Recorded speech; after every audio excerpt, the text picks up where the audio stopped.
Hello Leo, Sun, Moon Rising, and Venus Signs. Kumusta kayo? Sana po ay nasa mabuti kayong kalagayan. Welcome back po sa Star Tarot. Kung bago kayo dito, welcome din kayo. Thank you sa inyong support. I truly appreciate it. God bless you all. Leo, pauna mensahe po ninyo ay surrender the idea you can fix someone. Okay? It's time for a relationship to shift. It doesn't work to try to fix someone. Each person must be accountable for his or her own healing. Tama, 'di ba? Kasi kung susubukan nating baguhin ng isang tao para lang na mag-conform sa atin, yung gano'n. It will mangyari man 'yon, magagawa man mangyayari man 'yan, pero it will just be very temporary. Yung bang saglit lang 'yon. Kasi mas magandang magbabago ang isang tao according to his or her will. No, kung kagustuhan niya, initiative niya na baguhin niya ang sarili niya. Baguhin niya yung the way na dalhin niya ang sarili niya. The way na mag-react siya sa mga bagay-bagay sa mga sitwasyon. Maganda 'yon kasi kagustuhan niya 'yon, no? It will last long kasi syempre paninindigan niya 'yon. Pero kung tayo yung pipilitin nating baguhin ang isang tao, parang it's not going to work. Mag-aano lang 'yan. Mafo-frustrate lang kayo niyan, no? Magkakaroon lang kayo niyan ng tampo if the person doesn't conform with you, hindi ba? So, it's good to surrender the idea, no, na maayos mo or mababago mo ang isang tao. Surrender to your full power. Ayan, your life is calling for you to step into your personal power, to your full power rather than playing small. Diba?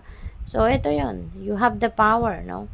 You have the power to pursue, diba? Kung ano man yung mga gusto mong i-pursue sa buhay.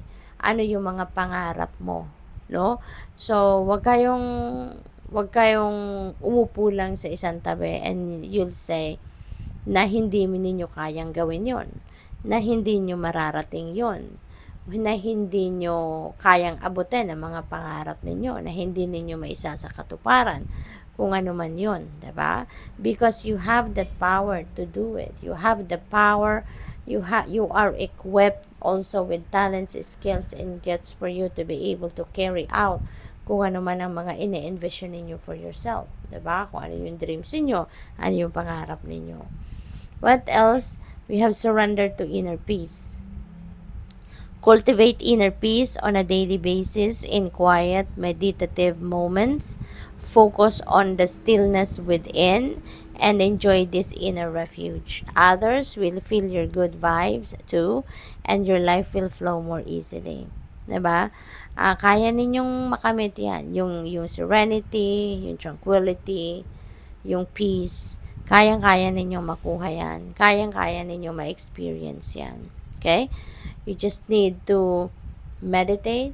No? Mag-meditate kayo. That is one powerful way of experiencing tranquility. Mag-stillness kayo. Put yourself in solitude, yung ganon.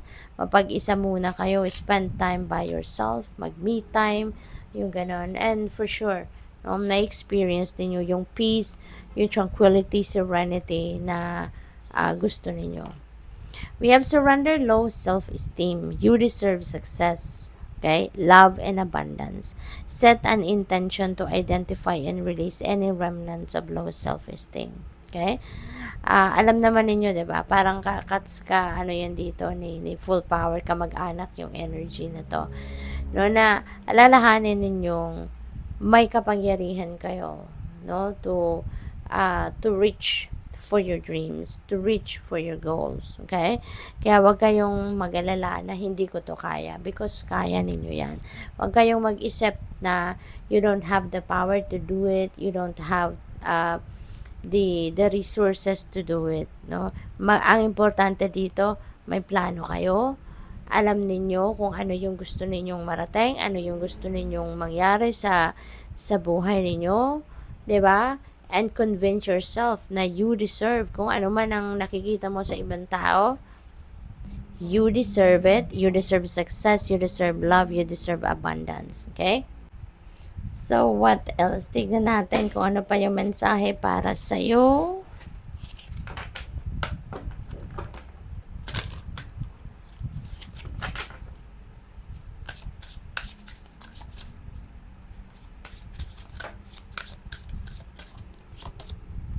Sometimes you may think God isn't listening because He didn't answer your prayer. Later, you may be thanking God for that unanswered prayer. 'Di ba? Lahat talaga, no? Lahat ng pangyayari sa buhay natin may dahilan. Lahat ng pangyayari sa buhay natin may kanya-kanyang purpose, 'di ba? Kaya ito sometimes, 'di ba? Nagtatampo tayo na hindi binibigay ng Panginoon kung ano man yung mga dasal natin. Minsan nag-iisip tayo na bakit kaya hanggang ngayon, no, hindi pa rin binibigay sa atin. It's simply because hindi yan para sa atin. Hindi yan makakatulong sa atin. Hindi yan ang best para sa atin. Kasi hindi naman necessarily na kung anong gusto natin, yun ang best para sa atin, hindi ba? Sometimes, meron tayong gusto na makamit na ma-achieve, pero hindi yun ang makakabuti, 'di ba? Para sa atin. Kaya hindi pinapayagan ng divine universe. Kaya maaring sa ngayon meron kayong mga dasal na hindi pa binibigay sa iyo. Pero later on, no? Magpasensya ka lang, magpasensya. And then later on, maybe masasabi ninyo na salamat sa Diyos at hindi nangyari sa akin 'yon. Otherwise, 'di ba? Ano na lang ang mangyayari. Maaaring ganon. Kasi this could be like a blessing in disguise. Diba? So, what else? We have, some days, it's more difficult to find something positive. Keep looking. It's there. Lalo-lalo na kung nandoon tayo sa sitwasyon na may challenging situation, may problematic situation na nangyayari, no? Kaya minsan masasabi natin na imposible, no, kung super down tayo, kung sobrang mababa yung ating kung sobrang mababa yung vibe natin. Diba? It's so hard kung problemado, sasabihin niyo kung problemado lalo, it's so hard to find the positive things just sa pangyayari. But it's there, no? It's there, Leo.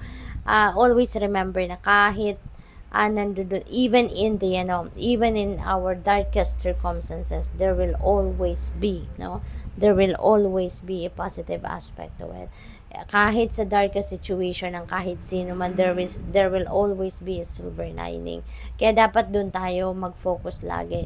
Pag may problema, no, hanapin natin ang positibong aspeto ng sitwasyon na yan, ng pangyayaring yan, at doon tayo humugot ng inspirasyon, motivation para mag-isip tayo ng kung ano ang magiging solusyon natin sa ating mga problema, rather than dwelling on the problema itself, 'di ba?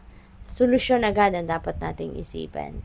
Practice leads to mastery. Mastery brings you closer to the divine, 'di ba? Kung paulit-ulit nating gagawin, pa-practice natin, yung gano'n. So, definitely, maaano mo yan, mamamaster mo yan.